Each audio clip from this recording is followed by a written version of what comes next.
What's going on, everybody? It's Chuck Creekmer, a.k.a. Jigsaw, here in Wilmington, Delaware, at the Freedom Center with Miss Chandra Pitts, Thank you, Chuck, for the having CEO me.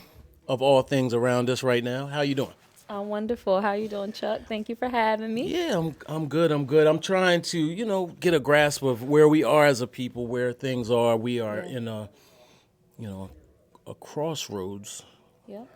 as a nation, as a people. We're here now today on Dr. King's birthday, and you just had a full blown day of service that I happened to pull up on. Talk to us a little bit about the day of service, and then we're gonna have a conversation about our people, what we're doing. Absolutely. It's interesting. You used the word crossroads. This is quite an intersection that we've been at. And when we think about where we are today and celebrating Dr. Martin Luther King, we really brought purpose to today. So, again, I'm the president and CEO of One Village Alliance. I'm excited to be here having this conversation. It is our 2025 Raising Kings launch. We've been doing this since 2012 on Martin Luther King Day, but it's much bigger than that. The Raising Kings initiative is about raising the next generation of Dr. King-like leaders, but more importantly, celebrating Black history in the making and recognizing that Dr. King did not give his life in the name of volunteerism, but he was murdered fighting for justice, and that fight continues today. Yeah. When you talk about Black history in the making, and you talk about bringing along the next version of Dr. King-like leaders, I'm beginning slowly and surely having difficulties with that because I'm looking around at the landscape of things, and I'm feeling very anxious. I'm feeling like the younger generation, the youngest of us, is distant from that legacy, and furthermore, Gen X and others are not instilling those values in us. We, to me, are, we prop up performers, rappers, entertainers, ball players, and others. And then we also forget about Dr. King's or the first black billionaire, even Reginald Lewis and others, Madam C.J. Walker, who really showed us that we are business people too. We're not just singers, dancers, and entertainers. What are you thinking about this? Well, when you say we prop up certain people, Who's we? who's we? Right. It's not we because we Right, don't fair control enough. a narrative. Dope journalists, black journalists, responsible journalists are targeted, and even there's a book called "They Can't Kill Us All." Yeah. It's speaking to. It's about silencing the voices. Right. So yeah, there are certain people and certain types of messaging that is catapulted to the top. And no matter how dope you are as an artist, we see what's even happening with Kendrick Lamar right now. He's been a dope artist. But in order for him to really get the respect and the attention and become a part of the headlines of mass media, there had to be a beef involved. With another He had to person tear another from black man He had down. to tear another black man down. So that's the society that we live in. So everything from all of the social media platforms, as we can see right now, what's happening in the social media verse. Yeah. The powers that be can, in a snap of a finger, just silence our voices. Yeah. From our leaders, who are the musicians, who are the storytellers. The important thing is that we have to take the initiative, and that Gen Xers, the millennials, like, we can't even look to the young kids with regard to gun violence and all this crazy stuff that we're doing. We got to look to us. Yeah. We got to be the messenger. We have to at least teach, even if we don't have, the mass media platforms. We have the ear of our kids in our households, on our block, in our neighborhoods, in our communities as a broader whole. And we have to really take more self-accountability in the leaders who are our age, because honestly, we are Black history in the making. Yeah. And that begins with teaching Black history. Yeah. Definitely. The greats, even in talking about Dr. Martin Luther King, there's so many greats that I just heard today at our Raising Kings conference that, we don't talk about and hear about and know about. And that is where it starts, educating ourselves and then engaging the youth to show them who we really are, show them who Show we really them. are. And that's one thing that I'm definitely looking forward to doing, because all hip hop is a business from two black male perspectives who, quite frankly, we've done something no one's ever done. We've been in business 27 years now and running. And first of all, just thinking about how difficult that is, Man, y'all are history makers, man. Shout out to Thank you, y'all, thank you. for real. All hip hop is legendary already. I think about it every day because, first of all, we have had like really rough years, right? But when you talk about ownership, true ownership, and I don't mean building your ownership on top of Mark Zuckerberg's platform, Absolutely. or Twitter or those things, and they do that on purpose. Yeah. They give you some money to get you comfortable and get you out of that inventive state or that innovative state or even that business state, and think that you're in business when you're actually not. Right. And then the algorithms change and someone buys this platform or sells that platform. And what's crazy is now we're seeing the technocrats are building with, Donald Trump, quite frankly, and it's a full court press around us, of buying, owning, backdoor deals, and But that's happening. I mean, you mentioned, what's happening on the national scale with politics. It's not just Republicans. It's not just this propaganda around Trump. Look at, Biden. well, that's and that's local politics. But I don't disagree with you. But at the same time, we can always point a finger there and there. But I think that and we can agree to disagree. But I do think that the type of politician that he Yeah. is different. The type of alignment with Absolutely. Trump, Musk, Zuckerberg, Yeah. even the TikTok play recently, is very different than anything It's not different. as palatable. Yeah, it's more different than even oh God, having a brain freeze. Old boy that owns Fox News and Tubi. Yeah, You know what I'm yeah, saying? yeah. It's even different than that. So anyway, but as it relates to Black history in the making, Yeah. I've been really intentional recently about studying our inventors, like specifically our inventors. Yeah.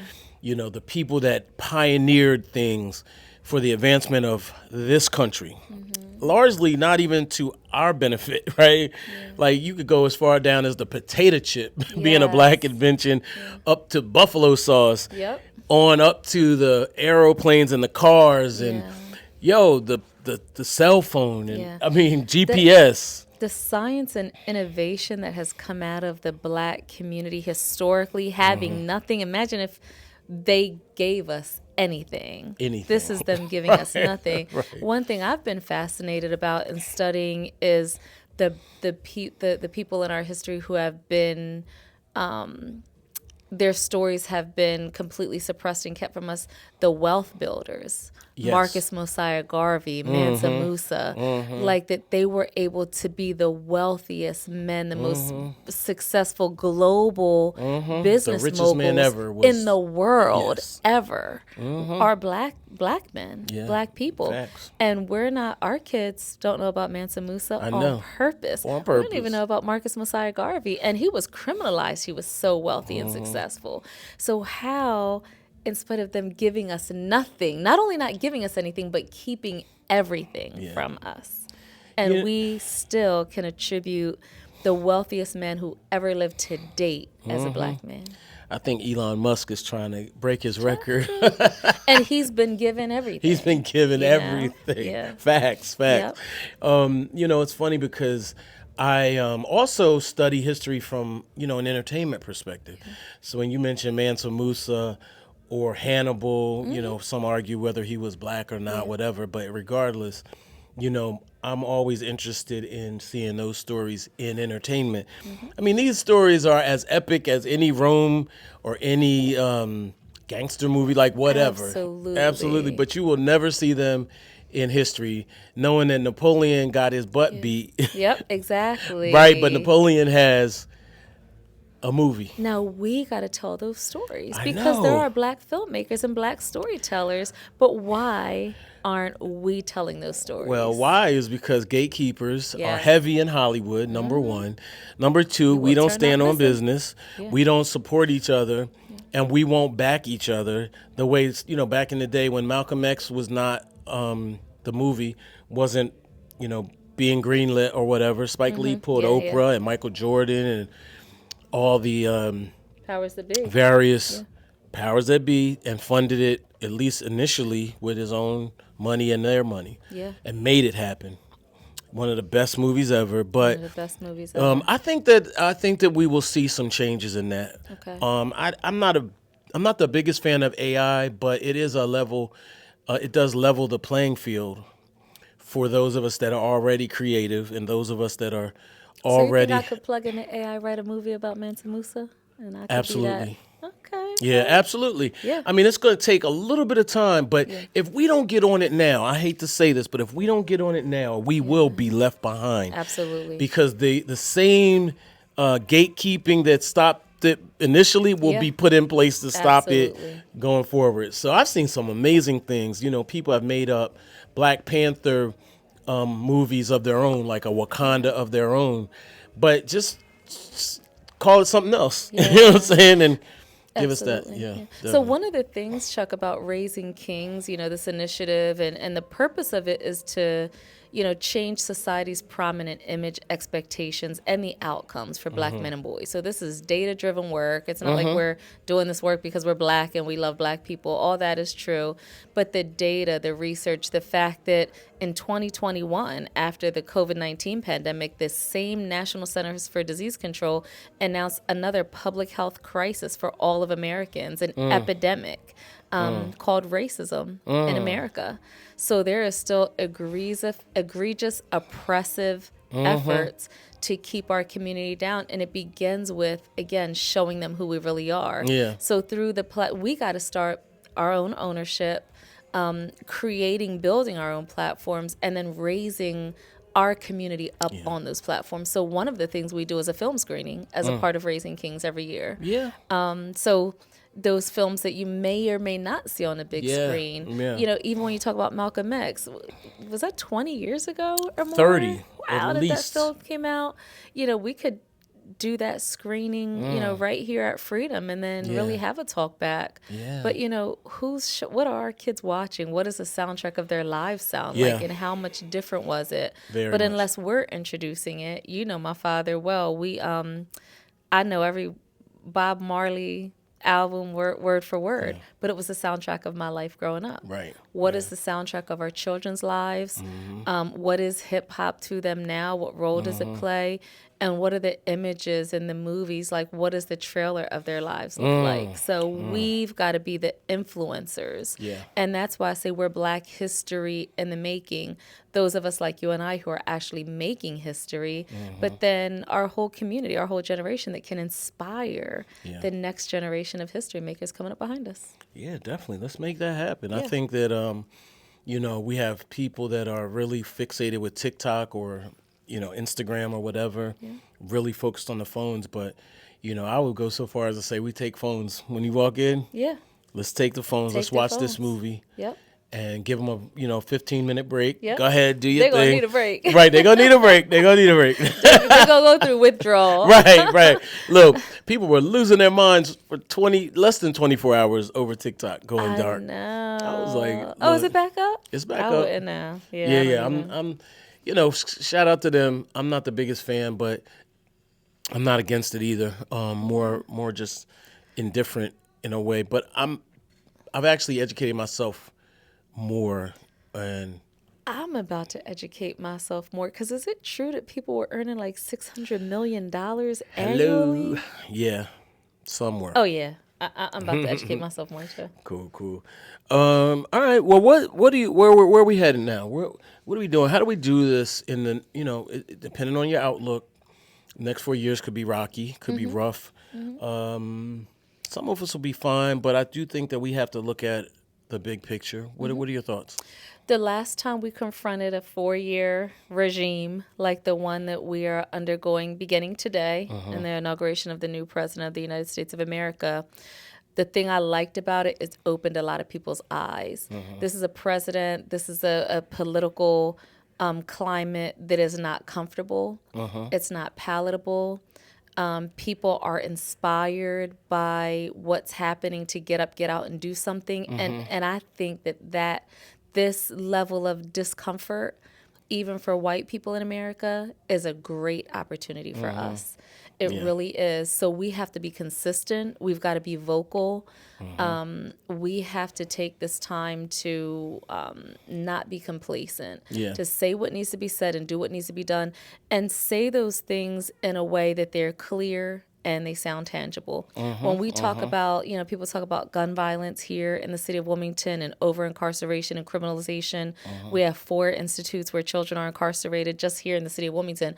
But what's happening here in this community is a microcosm of what's happening in Philadelphia to, Los Angeles County, Right. as it relates to communities of color. Right. And people are always asking, well, what do we and how do we, the same way we ensure safety in other communities right here in the city. You have good lighting. So in the East Side community, there's these orange bulbs. But in downtown and on the riverfront, we have these bright white lights. So it's the light bulbs. That is an equity point. Lighting in a community, beautification. We have these big, 17 beautiful flower pots line every single block down on the riverfront and in downtown. This is Market Street too. Where are our flower pots? Where's our community beautification? And then the third thing is, community policing. Now that sounds like, snitches get stitches. That's not it. Down at the riverfront, Lower Market Street, downtown, you've got these friendly neighborhood officers riding scooters and just perusing, just making sure everybody's good and safe. And in the most violent, high crime communities, you have that complete access. It looks like no knock warrants and kicking in the door and stop and frisk in our neighborhoods. Right. So it looks a lot different. So if we just take that approach, lighting, community beautification, and neighborhood policing, that's a really good start. But I think we have to have clear agendas. A lot of people just like to hear themselves talk or like to make noise. Yeah. You got to have a clear 1 to 3 point agenda on what our community needs are and what we need to be paying attention to. And in a very layman's terms, that's an example of 3. And on a higher levels, we really need to talk about public media images of Black and brown people, which I feel like has had some peaks and valleys. When we used to, there was a time where we were really celebrating, dark-skinned men and women as beauty, and they were on gracing the covers of magazines. But, from a public policy around over-criminalization and equity and incarceration and habitual offender laws that are keeping individuals for nonviolent offenses, now we have marijuana being sold in dispensaries and pharmacies damn near, but we still have cousins and uncles doing life sentences because of habitual offender laws. So everything from community-based strategies to public policy advocacy, our agenda needs to be clear, we need to be consistent, and we need to be vocal. Definitely, definitely. Well, change is going to come, no question. I mean, change is actually happening. Yeah, it's happening. The one thing I know is that it's a generational thing. It's a never-ending thing. Yeah. It's not a savior thing even. We shout out Martin Luther King, Malcolm, and so on and so forth. But at the same time, you see what they've done with those people once we have that type of leadership. It's definitely going to be a whole community uplift. We have to decentralize leadership. It's no longer about who's out in the front, the forefront. Those people are either sold off, and we're not going to name those people. Facts. But, I refer back to that book, They Can't Kill Us All. Yeah. If there's a clear leader, that's an easy target. Yes. If we are moving together in unity with a clear message, a concise agenda, and we're being, consistent, we really will get far, but it's going to take a village approach. It's going to take us all. And read some books, y'all. Take some time down. I'm taking time down. It's hard, right? We're on our phones all day, working all day. But I'm taking time, increments during the day to read. I'm reading 3 books now. Quincy Jones's autobiography, 50 Cent, and Robert Greene, The 50th Law or whatever. And I'm reading a book called oh my God, I can't think of it, but it's by Noam Chomsky on media. Yeah. And that book is very important because Yeah. it actually speaks really powerfully to the media as a propaganda machine. And Yes. it was written in I think the 80s or something, Yeah. something like that. And the relevance to now is crazy. Another thing I want to say, like, don't be the follower. There's a lot more people reading. You see a football player reading a book on the sidelines. Yeah, y'all, people read. There's a Oh lot to be yeah. said for books. So you see, it Shout out to shouldn't the take a Eagles. We Shout read. out to the Shout out to the Eagles. Eagles. We read. We're Right. gonna be reading all the way to the Super Bowl. But Facts. back to but yeah. But I will say this. So yes, reading is paramount, is dope. But that sounds good, and some people are like, "We're not gonna do that." But one thing I'll say, the things that the psychology of what goes into your mental, get audiobooks. Yeah. You cannot lose while you're Yeah. driving, while you're on a train, you got your AirPods in. Like the vibrations and the frequency that you're allowing into your mind, body, and soul matters. Yeah. Make it a book, and you ain't even got to read nothing. See, here's the thing. I'm is reading that? I'm reading an audiobook, Malcolm X. The speech, Okay. I think it's the last speeches of Malcolm X. Oh, man. Man, listen. The first chapter is crazy. I was like, this. He's talking about all the politicians. He's talking about Democrats, Republicans. He's talking about black leaders. I was like, everything he's saying is still relevant Yeah. to this day. Yeah. I was like, wow, Wow. So Wow. definitely. I'm not a big fan of audiobooks, Yeah. but I do tap in, Yeah. especially stuff like that. When we're readers, we're readers. Yeah. But a lot of people who are not readers, I'm just offering out, Yeah. because the audience is broad. Yeah, of People course. are too busy to even take care of their own bodies, much less, read a book. Yeah. Because we're quote unquote too busy. Right. But just as another alternative to really build an access bridge, because honestly a lot of people don't know. Nobody taught us, nobody taught them, like, where did the history stop, which is a big part of the strategic system of oppression. Is the first law of slavery is we can't read, Right. so to access, just as another alternative to access knowledge and Yeah. build that wealth of information, is just turning off the music for a little while and plugging in an audiobook. Yeah. Well, thank you so much. Keep doing the work. We're going to keep working together, and we're going to bring others into the mix. Definitely. Yeah. Yep. Raising Kings, y'all. One village. I am the village.org. Connect. Yep. Peace. Peace. Wakanda forever. All right.